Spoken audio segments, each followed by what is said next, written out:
வணக்கம். இன்னைக்கு நாம பகவத்கீதையோட முதல் அத்தியாயத்திலிருந்து ரொம்பவும் சக்தி வாய்ந்த 2 ஸ்லோகங்களை பத்தி பார்க்க போறோம். இந்த ஸ்லோகங்கள் ஒரு போர்க்களத்தோட உளவியல அப்படியே நமக்கு படம் பிடிச்சு காட்டுது. சரி, வாங்க உள்ள போகலாம். நம்ம ஆரம்பிக்கிறதுக்கு முன்னாடி இந்த கேள்விய கொஞ்சம் யோசிச்சு பாருங்க. ஒரு போர்க்களத்துல எது ரொம்ப கூர்மையான ஆயுதம்? ஒரு கூர்மையான அம்பா இல்ல அசைக்க முடியாத நம்பிக்கையா? நம்ம பேசி முடிக்கிறதுக்குள்ள இதுக்கான பதில் நமக்கே புரிய ஆரம்பிக்கும். முதல்ல ஸ்லோகம் 1.19. கௌரவர்கள் அவங்க சங்குகளை ஊதினதுக்கு அப்புறம் பாண்டவர்களோட எதிர்வினை எப்படி இருந்தது, அது அந்த போர்க்களத்துல என்ன மாதிரியான ஒரு உளவியல் தாக்கத்தை ஏற்படுத்துச்சுன்னு இந்த ஸ்லோகம் ரொம்ப அழகா விளக்குது.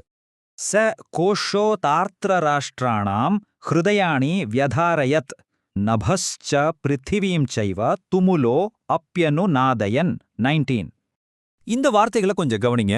ச கோஷஹ, அதாவது அந்த ஒலி, ஹிருதயானி வியதாரயத், இதயங்களை பிளந்தது. சும்மா யோசிச்சு பாருங்க, ஒரு சத்தம் இதயத்தையே பிளக்குதுன்னா அது எவ்வளவு பெரிய அதிர்ச்சியையும் பயத்தையும் கொடுத்திருக்கோம். இதோட முழுமையான மொழிபெயர்ப்பு இதுதான். பாண்டவர்கள் முழங்கிய அந்த சங்கொலிகள் வானத்திலையும் பூமியிலையும் எதிரொலிச்சு கௌரவர்களோட இதயங்களையே சிதறடிச்சது. இது வெறும் சத்தம் இல்ல, இது ஒரு சைக்கலாஜிக்கல் அட்டாக். சரிதானே? இன்னைக்கு கூட பாருங்க, எந்த ஒரு போட்டிலையும் எதிர்த்தரப்போன மன உறுதியை குலைக்கிறது தான் முதல் வெற்றி படி. அந்த தந்திரம்தான் இங்கேயும் நடந்திருக்கு. ஆனா இங்க ஒரு முக்கியமான கேள்வி வருது. ஏன் கௌரவர்களோட இதயங்கள் மட்டும் உடையணும், பாண்டவர்களுக்கு ஏன் ஒண்ணுமே ஆகல? இதுக்கு பின்னால இருக்கிற ஆழமான காரணம் என்ன? இங்க தான் நம்பிக்கைக்கும் பயத்துக்கும் நடுவுல இருக்கிற வித்தியாசம் நமக்கு பளிச்சுன்னு தெரிய வருது. விஷயம் இதுதான். அந்த சத்தம் கௌரவர்களோட இதயங்களை மட்டும்தான் உடைச்சுது. அவங்க சங்கு ஊதுனப்போ பாண்டவர்களுக்கு எந்த பாதிப்பும் இல்ல. அதுக்கு காரணம் பாண்டவர்களுக்கு பகவான் கிருஷ்ணர் மேல இருந்த அசைக்க முடியாத நம்பிக்கை. எப்போ ஒருத்தர் தன்னை முழுசா அந்த பரம்பொருள் கிட்ட தன்னை ஒப்படைக்கிறாரோ, அப்போ எவ்வளோ பெரிய ஆபத்து வந்தாலும் பயம்ங்கிறது இருக்காது. இங்க பாருங்க, 2 தரப்போட மனநிலையும் எவ்வளவு வித்தியாசமா இருக்குன்னு. ஒரு பக்கம் பாண்டவர்கள், தர்மம் அவங்க பக்கம், கிருஷ்ணர் அவங்க பக்கம். அதனால அவங்களுக்கு பயமே இல்ல, அசைக்க முடியாத நம்பிக்கை மட்டும்தான். இன்னொரு பக்கம் கௌரவர்கள், அவங்க பக்கம் அதர்மம். அதனால அவங்க இதயங்கள் நொறுங்கி போயிருக்கு.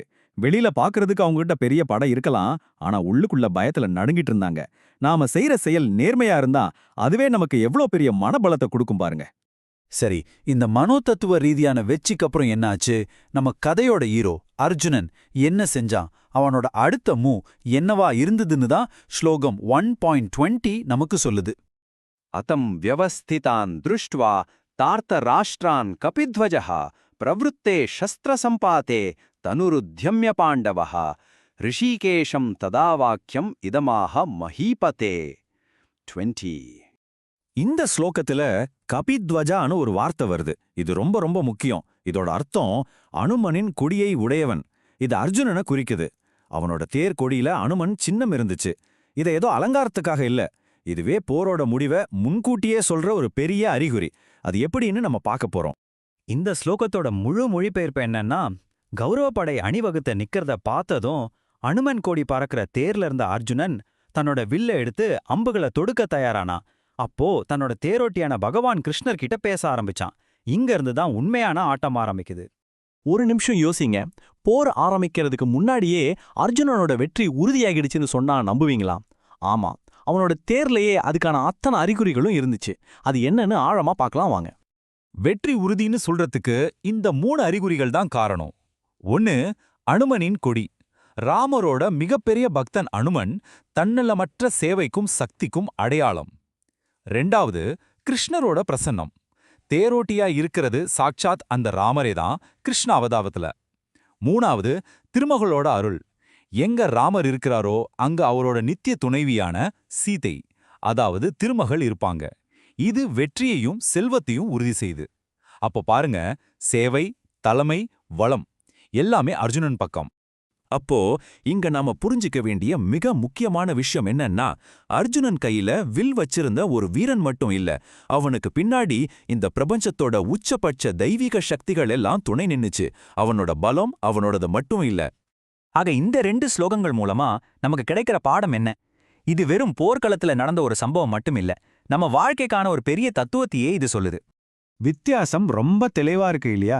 நாம செய்யற தப்பான காரியத்தால வர்ற பயம் நம்ம இதயத்தையே உடைச்சிடும். ஆனா ஒரு நல்ல நோக்கத்துக்காக தர்மத்துக்காக நாம நிக்கும்போது வர நம்பிக்கை நம்மள எந்த ஒரு செயலுக்கும் தயார்படுத்தும். இதுதான் இந்த ஸ்லோகங்களோட சாரம். சரி, இத முடிக்கிறதுக்கு முன்னாடி இந்த கேள்வியை உங்ககிட்டயே கேக்குறேன். உங்க வாழ்க்கையில நீங்க சரியான பாதையில தான் போறன்ற நம்பிக்கையோட ஒளி உங்க மனசுக்குள்ள இருந்த பயத்தோட சத்தத்தை எப்பவாவது அடக்கி உடைச்சு எரிஞ்சிருக்கா? கொஞ்சம் யோசிச்சு பாருங்க.